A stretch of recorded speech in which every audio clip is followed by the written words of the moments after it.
Hey guys, Dave here. Welcome to the Centurions Review, the punk rock band of wargame review institutions. Today I got a really cool game. It's Zama, Hannibal vs. Scipio, 19th of October, 202 BC.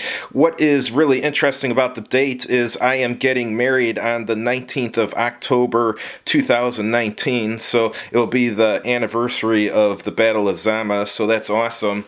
So anyhow, let's take a look at this. This is from Decision Games. It's very inexpensive. I don't know, it's like $20 or something, so I can't remember what I paid for it, but I don't think I paid any more than $20, so it's a really good deal. Hannibal vs. Scipio. Zama is a simulation of the climactic battle of the Second Punic War, the decisive struggle between the Roman Republic and Carthage for control of the Western Mediterranean. The war began in 218 BC with the Carthaginians led by Hannibal, one of history's greatest commanders. The two nations clashed for over a decade, with each experiencing triumphs and defeats. Following the Battle of the Great Plains in 203 BC, a ceasefire was negotiated. It was broken following a Carthaginian attack on a stranded Roman fleet in the Gulf of Tunis. Determined to finally win the war, Roman general Scipio Africanus led an invasion force into North Africa, the Carthaginian homeland. The opposing armies met near the town of Zama. Despite being outnumbered, the Romans were able to defeat the Carthaginians. With that victory, the Romans had effectively won the war. It says it's for 2 players, level 100 to 1,000 men and animals. Hex scale is 150 yards, playing time 1 to 2 hours, complexity low, and solitaire suitability is high. So let's take a look inside. This sounds great. I'm going to post at the end of the video a guy on YouTube.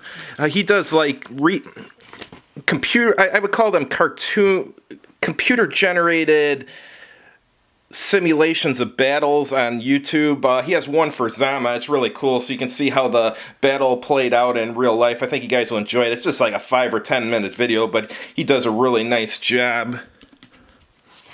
So this is a folio style game, so it literally is in a folder, which is kind of a neat idea. Saves you a lot of money. You don't have to have a box and stuff. Includes a little Ziploc baggie to store your counters in. There's not that many counters. Looks like each counter probably represents the equivalent of like a cohort or something. So the artwork looks okay. Oh, there's Scipio himself. Awesome.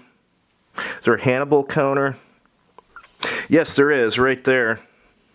Cool. I heard some people complaining online about this game that it's usually the Romans win. Well, that doesn't bother me because whenever I play these type of games, I always play the Romans, so so that's no problem with me if the Romans always win. But let's look at the map.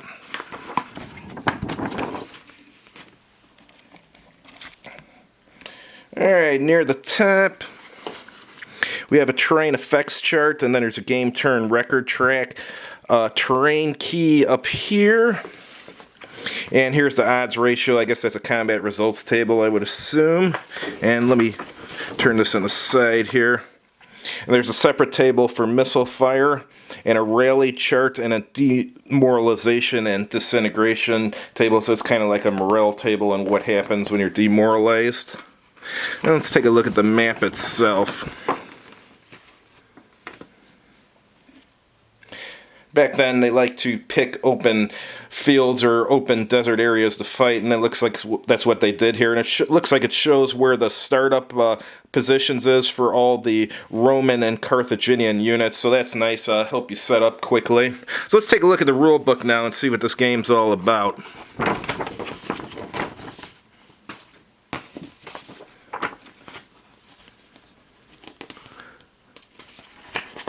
It's only 8 pages long, that's good, so should be pretty easy to learn.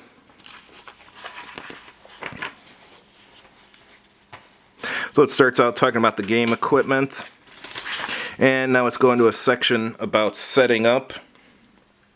And the sequence of play is movement phase, missile fire phase, combat phase, and rally phase, and then the second player goes.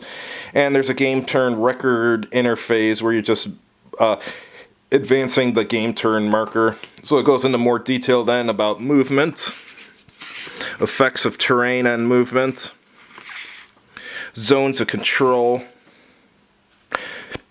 melee combat,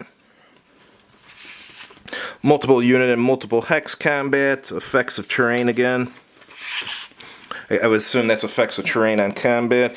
Diversionary attacks, retreating and advancing after combat. Terrain effects chart. Now we're going over missile attacks and line of sight for them. And light troops and skirmishers. And leaders down here. I would assume leaders are very important in this game since you have, in my opinion, two of the greatest generals who ever lived. My favorite general of all time, who was also a king, is Alexander the Great. I consider him better than Hannibal because if he had the successes that Hannibal had, he would have been able to defeat Rome. Hannibal knew how to win battles, but he didn't know how to win wars. Alexander knew how to win both. Alright, charges, demoralization and disintegration. Victories. A lot of people get mad when I say that Scipio is one of my favorite generals. Well, he is, so get over it. And they really get mad if I put him in the same league as Hannibal. Well, he defeated Hannibal, so... Alright, here's the exclusive rules. Berserk elephants. That's very important in this because Hannibal's elephants attacked his cavalry, if I recall correctly. His own cavalry, that is. And then when they attacked the Romans had spaces between their cohorts where they had light infantry, and the light infantry fell back, allowing the elephants in that space. And they pummeled the elephants, and the elephants panicked and fled the battlefield. Variable deployment and free movement. Command and control leaders again. Oh, fanatic attacks, that's cool. And elephant passage, optional. Interesting, this was designed by Larry Baggett and Waylon Grace.